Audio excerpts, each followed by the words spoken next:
نحمده ونصلي على رسوله الكريم اما بعد فاعوذ بالله من الشيطان الرجيم بسم الله الرحمن الرحيم وما هذه الحياة الدنيا إلا لهو ولعب وإن الدار الآخرة لهي الحيوان صدق الله العظيم وقال النبي صلى الله عليه وسلم لا يؤمن أحدكم حتى يكون هواه تبعا لما جئت به صدق الله العظيم وصدق رسوله النبي الكريم ونحن على ذلك لمن الشاهدين والشاكرين والحمد لله رب العالمين۔ معزز سامعین کرام، اللہ رب العزت نے ہم سب کو پیدا کیا۔ اللہ ہمارے خالق ہیں۔ اللہ خود اپنا تعارف کرواتے ہیں کہ هو الذی خلقکم، تمہارا خالق وہ ہے جس نے تمہیں پیدا کیا۔ ثم یمیتکم، پھر تمہیں موت دے گا۔ ثم یحییکم، پھر زندہ کرے گا، اور پھر تم اسی کی طرف چلے جاؤ گے۔ تو اللہ تبارک و تعالی نے جیسے انسان کو پیدا کیا، اسی طرح ساری کائنات کو اللہ نے پیدا کیا ہے، اور ساری کائنات اللہ تبارک و تعالی نے ہم انسانوں کے لیے پیدا کی ہے۔ اللہ خود فرماتے ہیں کہ میں نے ساری کائنات تمہاری خدمت میں لگا دی ہے۔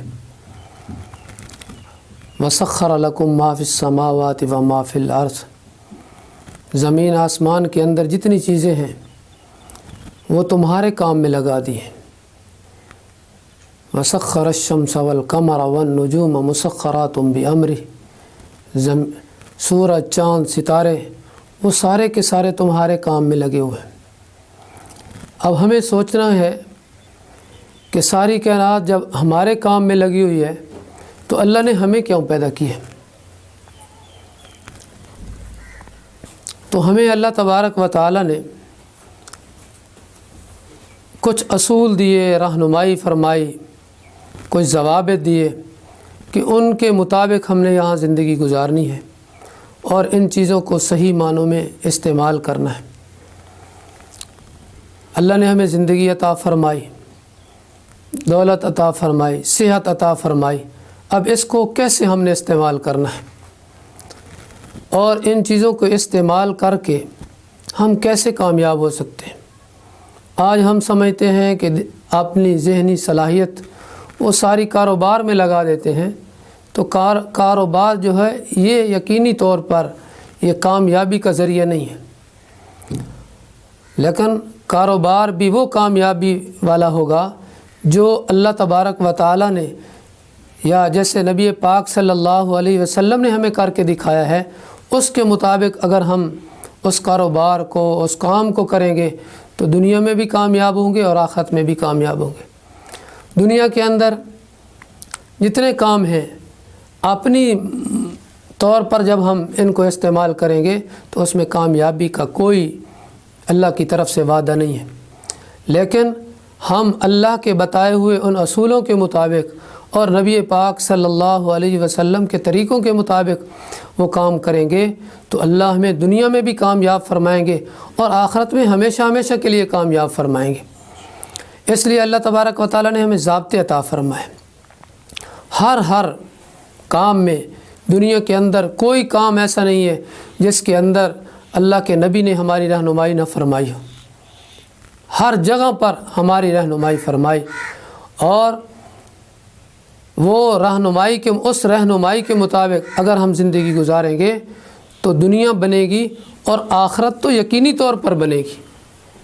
دنیا کے اندر جتنے چیزیں ہیں اس پر کہیں وعدے نہیں ہیں اللہ کے، یہ تم کاروبار کرو گے تو تمہیں یہ کامیابی حاصل ہوگی، یہ کام کرو گے تو یہ تمہیں نفع حاصل ہوگا، اس میں کہیں بھی وعدہ نہیں ہے۔ لیکن جیسے اللہ کے نبی صلی اللہ علیہ وسلم نے ہمیں بتایا ہے اس کے مطابق اگر ہم اس کے مطابق کریں گے تو اس پر وعدہ ہے اس پر وعدہ ہے کہ ہم دنیا میں بھی کامیاب ہوں گے اور آخرت میں تو ہمیشہ ہمیشہ کے لیے کامیاب ہوں گے۔ تو ہمیں دیکھنا یہ ہے کہ جو کام بھی ہم کریں تو اس میں ہمارے نبی حضرت محمد صلی اللہ علیہ وسلم کا طریقہ کیا ہے، اللہ کے نبی کی زندگی کے مطابق زندگی گزارنا اصل دین یہ ہے۔ اور فرمایا، میں نے حدیث پڑھی، لا یؤمن احدکم حتی یکون ہواہ تبعا لما جئت بہ، اس وقت تک کوئی آدمی کامل مومن ہو نہیں سکتا جب تک وہ نبی پاک صلی اللہ علیہ وسلم کی لائی ہوئی شریعت کے مطابق اپنے آپ کو اس طرح ڈھال نہ لے، یعنی جب تک اس کے وہ جذبات نہ ہو جائیں اس وقت تک وہ کامیاب نہیں ہو سکتا۔ تو اس لیے ہمیں چاہیے کہ ہم جو زندگی گزار رہے ہیں اس زندگی کو سوچ سوچ کے، اللہ کی امانت سمجھ کے، اللہ کی نعمت سمجھ کے، اور ایک ایک منٹ اس کو قیمتی بنانا ہے کہ ہمارا یہ زندگی کامیابی کی طرف جا رہی ہے یا ناکامیوں کی طرف جا رہی ہے۔ اور اگر ہم اللہ اور اللہ کے نبی کے حکموں کے مطابق زندگی گزار رہے ہیں تو ہم کیا دنیا میں بھی کامیاب ہوں گے اور آخرت میں تو کامیابی ہی کامیابی ہے۔ اور اگر خدا نخواستہ ہم اس کے مطابق زندگی نہیں گزار رہے تو پھر ہمارے لیے دنیا میں تو ویسے وعدہ کوئی نہیں ہے اور آخرت میں تو پھر ناکامی ناکامی ہے۔ اس لیے ہمیں چاہیے یہ کہ ہم اپنے آپ کو اللہ کے حکموں کے مطابق اور نبی پاک صلی اللہ علیہ وسلم کی طریقوں کے مطابق ہم اپنی زندگی کو ڈھال لیں۔ اللہ تبارک و تعالی مجھے بھی اور آپ کو بھی عمل کی توفیق نصیب فرمائے۔